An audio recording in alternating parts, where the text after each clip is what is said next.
called Fairs Cup they won, but that's like the Conference Cup, I would say.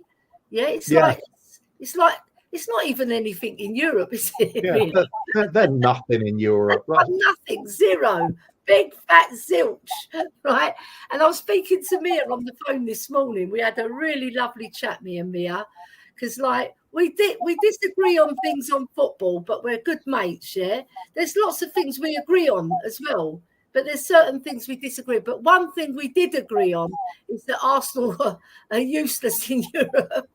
And we're like we've won 3 cups in Europe, so it's not too bad. And we got to another UEFA Cup final, which we lost to Atletico Madrid, I believe. Is that right? Yeah, we lost to Atletico Madrid, I think. Or did we lose to Feyenoord? We had Feyenoord. Feyenoord. We lost to Feyenoord because we beat Atletico Madrid 5-1. We lost to Feyenoord. And then there was other times where we've done really well in Europe, even in the Champions League. Remember Bell's goals against it was like we lost the match against Inter Milan, isn't it? Yeah. Those hat-trick at the San Siro. What a performance. But, that was Gareth Bale. And the fact we were down to 10 men at that point. And 4-0 down. It's just like, where did that come from? And having that feeling that if we played another 5 minutes, we might get a draw or more out of it. I reckon if we played another 5 minutes, we would have won. Honestly, because Gareth won. At least a draw, Kuva. Yeah, because Gareth Bale that set us up for that amazing reverse fixture, didn't it? Where we beat them 3-1, and Bale was running riot that day as well. I know. Taxi for Mycon. Taxi for Mycon. That home game in particular, there was one bit I always remember when Bale had got into the left-hand side of the box, right near the touchline, and he had the cheek to play the ball one side of Mycon and run round the outside of him. And the ball only just went out of play, but it would have been so outrageous. It was so outrageous, wasn't it? And the cross that he did to Pavlyuchenko, brilliant. You know, Pavlyuchenko, he thrived when Bale was there. He made him look a better player. And when Bale went, I don't know if we still had Pavlyuchenko. I can't remember if he left. I think we still had him. Because I remember there was a game against Birmingham and Pavlyuchenko had scored. And I think we'd sold Bale to Real Madrid, and I think we bought Soldado. Is that right? We bought Soldado. Yeah, Soldado with the Bale money. Yeah. Oh, we had Lamela as well. We had Lamela, Soldado, and then Townsend had made his way through to the first team, but he didn't quite cut the mustard. I remember that he didn't really last a long time in the first team. He played a few games, but he normally was dropped and he was on the bench. It was a bit like Højbjerg now. Also Chadley, Eriksson. Chadley, Eriksson. Paulinho. Bentaleb. Garley. Mason. Oh, dear. Oh, God, Bentaleb. Never mind. We've really digressed from the Arsenal game now, though, haven't we? Yeah, let's get back to the Arsenal game, right? So, Arsenal, right, what do you think their game plan is going to be? Because I'm really interested into hearing what you think they're going to come. Are they going to stick to their passing game, or are they going to play on the counter-attack? What do you think? Do you think they're going to change their tactics, or they're going to come and do what they normally do? I think they cannot afford not to win. So I expect them to have to come at us. And I think that's one of the things that could play into our hands, because I think if we try and stand toe-to-toe with them on current form, you'd say they're just going to absolutely annihilate us and be camped in our half anyway. So if we allow them to come at us and we do drop back a bit, play on the counter-attack, we've got a lot of pace for hitting them on the break. That's a weapon that could be useful, unless, of course, it's Timo Werner all the time, in which case forget it. But that's one plan. Yeah, I think they've got to. They're forced into going at us. They need to get goals. They might score one and then drop back a bit, but they've still got to go at it first of all, because it'll be unforgivable for them if they sit back, expecting us to make a mistake, and then we don't actually, go gung ho, and we just hold our shape and get a draw out of it. they'll be kicking themselves. Very true. So all the pressure's on them. We can have a bit of fun this way, but who knows? Who knows?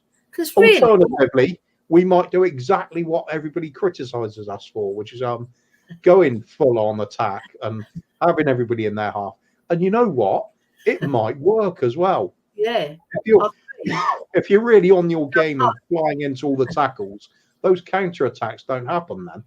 Yeah, it makes for a more interesting game as well, Kuva, because if we go gung-ho and then they catch us and they do a ball over the top and then Mickey van der Ven gets his speed on, that is a very exciting thing to watch when Mickey is mopping up. I call him the mop.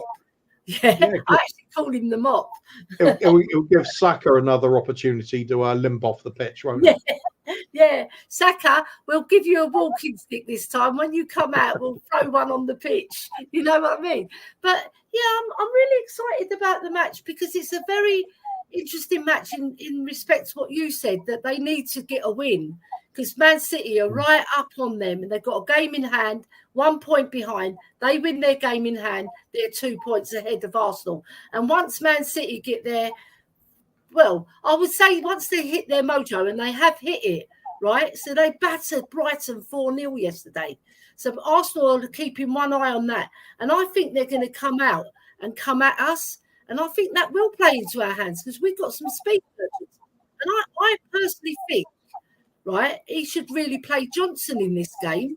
I first thought Kulusevski, right? But I think, because like you mentioned, they need to win. They can't get a draw, because that's going to be a damage as well to their title race, right? So I think Johnson and Werner, they're the two speed merchants, right? And then he's not going to really play Werner. He's going to play Sonny, isn't he?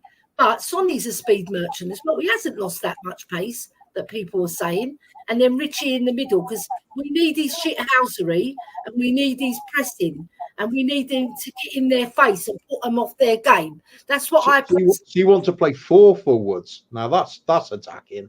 Well, no, I would play Werner, right, for speed, because if we're going to play that type of game, right. But Sonny's a better player all round. He is. Yeah, absolutely. Werner is a poor man, Sonny, but he's not even near Sonny because he can't bloody score a goal. He hasn't got no goal prowess. I know he scored goals in Germany, but in the Premiership, he's not proven, because we see it when he went to Chelsea. He's not a proven goal scorer, yeah? And I don't think that's his game anyway. He's more like a winger. And as he's got older, he's probably stepped. He used to be a goal scorer 4 years ago, didn't he? But it's 4 years ago now. Yeah, of course. You change in age as well. Like Sonny, when he was with Kane, right, he didn't play a number 9 role. He played like that roaming role, didn't he? And like over the top, Harry Kane would drop deep, over the top to Sonny, he'd score. Or he'd take the ball himself from Kane and run towards goal and score. Yeah. Or he'd pick it up on the D and score. Yeah. But he's not doing that. His role's changed now. He's there to interlink with players and get it across. Yeah, he's having to learn to be almost a target man at times, and that's just not his game. It's not his game. He's just he's really suffering for it. It's like hotcakes. Do you know what I mean? It's like What's so difficult to take is you hear all the fans turning on him saying, "Oh, he's crap now. He's so badly out of form." I don't think that's his fault. I think he's been asked to play a role he's just not suited for. You don't want to have Sonny with his back to goal with big central defenders, up his backside, so he can't turn or anything. You want him to be running onto a through ball. That's where he's at his best. We've got him out of position. Werner's doing the bit running on the through balls, but what's he going to do with it? 50-50, whether it hits the car park or or anywhere else in the known universe. A lot of balls in it, Come on, clear them up. We need our balls back. When you're playing as a kid and you kick the ball over the garden and you go, "Please, sir, give me my ball back." Werner will say it in German, probably. They won't understand him. But like, I say to Kate as well that Timo Werner is pants, and she goes, "No, he's all right." But she's coming along my way now. She's realised. You just have to watch him and try not to laugh with some of it. If that's what That's the trouble. That's the trouble. I'd say with statistics nowadays. People will pick out, oh, he scored a couple of goals and got some assists. That's a good haul, I think. No, just watch. Watch what a proper player would have done in the same situations. They would have done a lot better than that. And he's cost us games, Coover, because against Man United before Rashford scored the opener. Was it Rashford? Yeah, Rashford scored the opener, not Højlund, or was it the other way round? Either way, right? He missed 3 chances, and they were really good chances, right? So we could have been 3-0 up before they even scored. I know it doesn't work that way because it'll change the game if you score a goal, yeah. But he still missed the 3 chances, and his goal prowess is not good. So I don't want to. Stats only tell you what's happened. They don't tell you what should have happened. Yeah, and also where you should have been and where you should have ran when the ball comes across. Because Johnson's done so many good balls to him, and he's just stood like a lemon behind the big defender. Sorry, yeah, and I get so frustrated at him. That's why I call him Pants. Whereas my player Højbjerg, right, which I'm getting to. My boy, Højbjerg. Højbjerg, right? Yeah, now we see what the show's all really about, don't we? You know what I mean? I've got to mention him. I admit that he doesn't suit Ange Ball because he's the sort of player he wants to put his foot on the ball, look around, see what's on, and then hit the pass, yeah, which he's very good at. But he's been asked to pass it quickly, and he's not good at that. He's not. He's got what I was talking to Mia. He's got stiff hips, you know, like he can't turn quickly. But once he goes, he's not a slow player because we saw against Marseille, right, when he pelted it down, he busted his gut and he beat all the defence and he scored a marvellous goal. One thing he's got a good shot and he's good at passing. But you ask him to pass quickly, not his game, right? And he gets called out for it, you know, and obviously fans get a bit frustrated because he's given a goal away against Newcastle and he nearly cost us against Nottingham Forest as well. Although he did play very well in that game. He did really reminds me in quite a lot of ways of like Capoe who used to play for him. Yeah, he's very much got those attributes are there, but doesn't suit the team when you're trying to really play at a high tempo. Yeah, true. He suited Jose because he had his best season. He suited Conte to a certain extent when he had Bentancur next to him because they had a very good understanding. And when Bentancur was out the team and he had to play with either Winks or Skip, forget it. Forget it. You've got lots of non-technical players who can't move the ball quickly. Although Skip is better at moving the ball quickly, I would say. He is. He's younger as well, and he's a little underrated in that respect. Yeah, he's a little underrated, but other parts of his game fall short, don't they, Coover? Yeah, I would say. Yeah. So we have to find better. I know he's going to be moved on, and probably Skip might be kept. I reckon they've got one in the heart for Skip because he's an academy boy, and you know what our club's like, Coover. We do hold on to a lot of players for far too long. Yeah, we do. Yeah. I don't know the culture of the club. I see. There's some movements because we've shipped a lot out, but some of them have gone out on loan. Yeah, we haven't actually sold them. So it's going to be the debacle of last season when we saw Ndombele coming out of the car like all sluggish. Oh, I don't want to be here. Eventually, these contracts are going to run out. So if we don't sell them for any value, it's a disaster. I know. So when they got a year left, I think a lot of them will have, or some of them running out in the summer as well. I think we've got to just cash in. So big cut price deals is better than giving them away for free. Buy one, get one free. You know what I mean? Buy one, get all of them, please. Yeah, get all of them. You can have them. Yeah. We'll put them in a cart. There's lots of people, they say they'll actually drive Ndombele to wherever he's got to go and drop him off.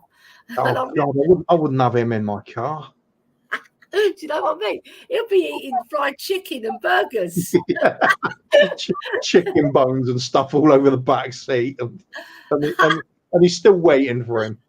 I'll tell you a funny story about Northern Belly, right? We were playing Leeds United, not last season, the season before, I think it was. Or it might have been last season. And was Northern Belly? No, it was the season that Northern Belly was playing, not last season, the season before. What were you going to say about the 4-3 win? Is that the game? Or? No, not that one. It was, we won 2-1, and I got into the ground just as Højbjerg scored. Yeah, because what happened that day, I lost my paper ticket and I had to beg the stewards to let me in. Right, I gave them my CRN number so they could check that my brother gifted it to me, and then I printed it off at home, my ticket, and I lost it. And I thought, right, I'll go in the chicken shop. There's just opposite the Spurs ground in the middle where the Spurs shop is. There's a Jamaican jerk chicken place. And I was sitting in there and I was brooding because I'd lost my ticket. And I thought, they're not going to let me in, but I'll try later. But I wanted to eat first. So I went in, and then Northern Belly came in. He actually came in, right? And then this is before the match started, obviously. Right, he came in and he ordered the works and cake and everything. And he just went out right past me. And I thought, oh my God. And this is before the match. And luckily we won the match, right? We did win it 2-1, but it was just weird to see him in there because I thought he was a burger man, not a chicken man. Oh, come on, jerk chicken though. Fantastic. I know. Oh my God. So delicious. Anyway, Kuva, I just want to ask you one more quick question, right? So we can wrap the show up as well, because we've been going 55 minutes and we've mostly spoken about the North London derby. So I want to get back on track. So what I want to know is, what do you feel? How do you think the game's going to go? What do you think the score's going to be as well? And who do you think the star players are going to be for both sides?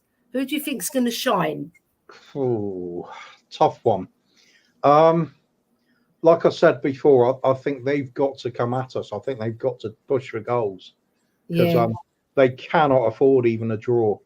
Draw will be a disaster for them. So they need maximum points. If they've got to push at us, that sort of nullifies the effect the likes of Mickey van der Ven will have.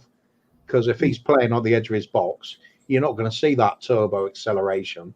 It just won't be needed. So it's a different kind of game then. That's when I think Romero is going to be the one who shines in the defence. Porro luckily has managed to show that he can defend this season when he's put in the right places. Little dodgy at times, but who isn't?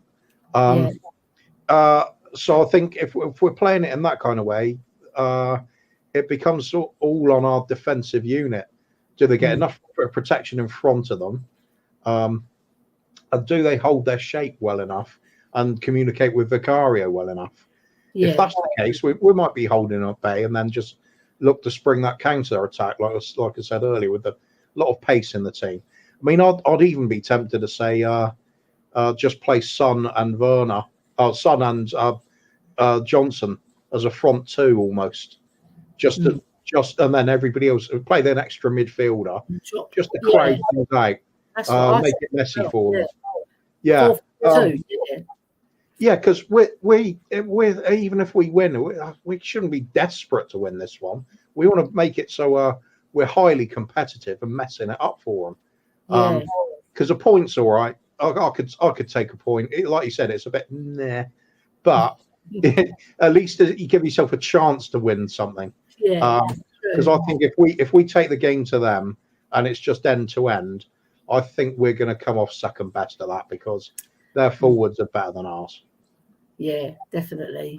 Even Jesus, who takes a lot of stick.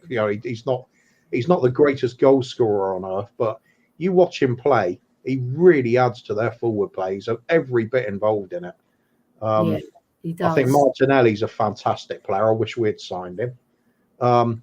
Saka, of course, we like to take the mickey out of him, but he is still a good player. He's not a world-class finished article like their fans are saying, but he could be one day. You know that? He could be. He's just got to. He'll need a lot of improvement, though. Yeah. I think because he's a little guy, Hoover, right? He's quite small in stature, isn't he? He gets knocked off the ball a lot. When we complain about Brian Hill getting knocked off the ball, he gets knocked off the ball because he's not strong enough in the tackle sometimes, and he's the most foul player, I believe. So, yeah, or is it somebody? No, we're the most foul team, but I think he's the most foul player. I think if Maddison hadn't been injured, I reckon he would have been the most fouled. Yeah, and then there's Grealish, but he hasn't played a lot. He was the most foul player last season, that's right. I believe. But do you know what it is with Saka, right? He sort of sometimes flatters to deceive. You know what I mean by that? Yeah. You think, go on, because I don't want him to score, but like when he's going for it, and then he sort of hesitates sometimes, and he hasn't just got that world-class prowess for goal. You know, the world-class players, they know what to do in certain situations, but sometimes he passes the buck to Odegaard, and Odegaard is a very talented player. Yeah, yes, he can hurt us because he hurt us last season. But last season, if you recall, we had the two-man midfield with Højbjerg and Bentancur, and they just ran through. They literally ran through our midfield because Højbjerg and Bentancur were trying to hold the line, but no one was helping them from the wings. So it was like they just ran through. Because, you know, Conte, he wanted the wingers to help out the midfielders, and they weren't. Yeah. And they didn't have the pace to cope with Odegaard and Saka, because when they get their speed on, they're through you before you know it. Yeah. So I just feel that we've got one over them in terms of, you know, we can beat them. It's not impossible that we can't beat them, but we have to be on our game. We have to turn up. Yeah. If we don't turn up and we lose, I'll be so disappointed. I'll be crying in my tea, right? And my party is going to have some of the luster taken off it, you know. But you know what I mean? Because I'm hosting a party after the match, and a lot of people are coming back, right? So I just feel it's going to be a bit of a downer, but I'm sure we'll brush ourselves down and like look out for the Man City score. You're right. You're right with what you said. You can kind of take a loss, you know, begrudgingly, as long as you give it everything and you make a real game of it. But we don't turn up and just roll over and they you know, give us a complete hiding. Then it's unforgivable, isn't it? North London derby players must know what these derbies mean to players. Same with the Merseyside derby or Liverpool United or any of those really big games. It's just there's something else. Fans do not forgive if they see a lack of effort in one of them games. It's beyond repair. Then I think. Very true. And what do you think the score's going to be? What's your score? 7-3 to Spurs, obviously. 3-2 to Spurs. 7-3. 7-3. That's your score. I've always that's the one I'm going to be predicting again on Jose's. 7-3. No, I think that's what my heart always says, but my head is telling me I unfortunately I do see us getting turned over. Okay. I think the way that Newcastle game went and the way they went against Chelsea. Sorry. You're going to get a lot of hate mail for that. Yeah, it's just the way I see. I mean, obviously, I want to be wrong, but I can see them beating us 3-0. I think they've just got that really good balance of the team. Declan Rice has made all the difference to them this season. Yeah. Forget the Bayern result. I mean, that's Champions League knockout stages. You're going to some team is going to lose, even no matter how good they are. True. I think that Villa game did more damage to them, but they've certainly bounced back from that. Yeah, they've got 2 wins on the trot, haven't they? So yeah. I'm worried. I'm worried, but I mean, who knows? It's football, and I know these games do have a tendency to knock out a lot of draws, don't they? The North London derbies in recent years. So let's stay on the hopeful side. Brain says we're going to lose. Heart says we'll win. So what do I go for? Sod it, we're going to win it. Okay, and who's going to be our scorers? If no, we're not going to score according to you. Who's No, going to no, be I'm going for it because I'm going with my heart. My head can just do one. Yeah, thank you. God, you're coming on my show. So we're going to go for a 3-2 win. Yes, that's what I like to hear. And he's been under all this criticism lately, so I'm going to go for a Sonny hat trick. Whoa, I love it. Right, so look out for my vlog on the Irish Hotspur. I'm not going to give it away, but a certain man with PEH features. Because I am Queen Ellie Hoybier after all. I was crowned the name. They gave me the name on Irish Hotspur. So Dave messaged me and he said, can you do me a vlog, Ellie? He knows the North London Derby's the big one. So I've done him the vlog. I sent it over. He sent me a message back saying it's fantastic, Ellie. Yeah, so watch out for that. And also, I'm saying 3-2 as well to the Spurs. It's going to be a very exciting match, end to end. They're going to score the first one, which I want them to score the first one. Because when teams score against us, Coover, we buck up our ideas, right? And even not all the time. obviously, when we lose 4-0, no. And when we lose 3-0 to Fulham, no, we didn't. Right? But generally, especially at home, because I remember Brighton's got their penalty and we played absolutely rubbish in that game. I was with Phil P. Woo! That day, right, with his dad and his son. And we just played absolutely pants. We were total rubbish, right? But we managed to get the win with the Johnson late winner. Yeah. So I don't mind if we play pants and we win, but I'd rather play really well and give them a really good game and show them what we're all about. Yeah, absolutely. There have been good games that we've played, but not enough of them, you know? And it's not been 90 minutes. Well, you can't really expect 90 minutes, but you expect 75 or 80 of good football from your team, you know, where you dominate the first half, you dominate the second half, and you actually win the match when you've dominated. That's all we ask at Spurs. We want a good football team. We want to see good football. We want to see wins as well. We don't want to see draws and losses, obviously. So, yeah, I'm just saying 3-2, and I'm not going to say they're giving the goals because I've said that on the Irish Hotspur, but one PEH features. I'm not going to say any more. But listen, Coover, thank you. Wait. How about this for a scenario quickly though? Saka puts them 2 goals up, and then he misses a penalty to get his hat trick, and then in the last few minutes, Sonny gets a hat trick just to show him how it's done. Yes, I like that. That's the way the game's going to... If it goes like that, I'm going to be calling you up, Coover. I'll say, have you got a voodoo doll somewhere? Yeah. Oh, my God. It's such a pleasure having you on, Coover. You're such a gentleman and you're so funny. I love you. I think you're a breath of fresh air to YouTube. You're absolutely a gem as a Spurs fan as well. And I'm glad that you've got a little bit more of your mojo for Spurs this season. All right. We've fallen off the wagon sometimes and we haven't played as well as we should have played. But I really do look forward to seeing what you've got to say on all the shows that you're invited. And it's a testament to how good you are that you're invited on so many shows, you know. You're an intelligent man as well. And you can see that football oozes out of you. You love football. You can tell, all right?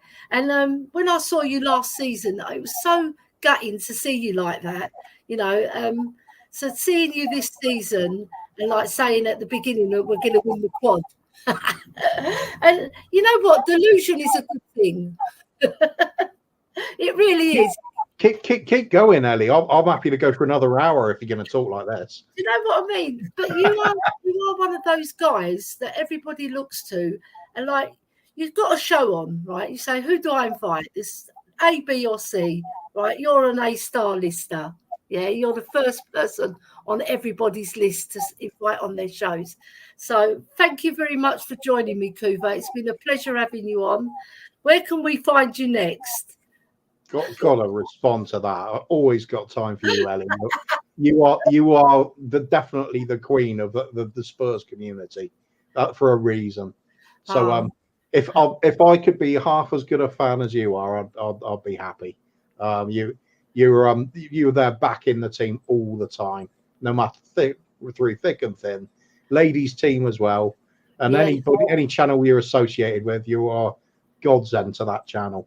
So big up to yourself. I always got a soft spot for you, and you know that. So where can we find me? Well, Bobby's recovering from having an operation, so he's going to be a little bit off colour, but that's probably not the right word with him. No, he'll insist on being all brown no matter what. I love you, Bobby. It's like, you know what? If you started a comedy show on TV with Bobby, it would sell out. It would literally sell out. Only to Spurs fans, and only to some of them. We've got a little clique community, and that's what it's about. Value, you know, like when you're just not talking about football, and you're just chatting amongst each other, and you do that thing where you point to each other. Yeah, absolutely. One Norwegian. He calls you like your Norwegian sex pot or whatever he calls you. It's hilarious. And the way you do your shows is unbelievable. Everybody who comes on that show, Coov and the Kang, what a fantastic show that is.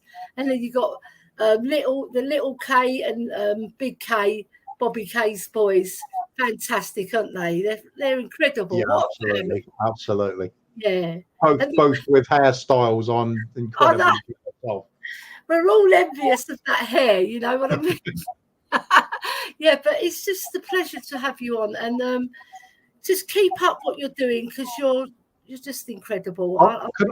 Can I give one little shout out though to of course you can. Our new friends, the Leeds crew over on JSY. Yes, fantastic. Leeds Statham as well, and we've met people pretty much like ourselves, but from Leeds, haven't we? So they fit in with our little community. With the Leeds accent. Yorkshire. Yeah, so they've got a big game on tonight away to QPR with chasing their automatic promotion spot, and then they do on Saturday. If there's no Coov in the Kang, JSY always does a Saturday evening show with much the same thing, quiz night, and then just silliness afterwards. I haven't joined them yet, but it's like a free-for-all with Jesse's channel. You know, you just jump on and jump off whenever you want. And it's absolutely filthy because it's late night, so you'll be fine. I know. And like she has to put the kids to bed so they don't hear. Yeah. I want to give one shout out as well to my girl Kate. Just the Girl Loves Spurs. What a great channel. And to my boy Jose and Colin, because they do a grand job. And just recently, they were a little bit down because they lost a couple of subscribers here and there.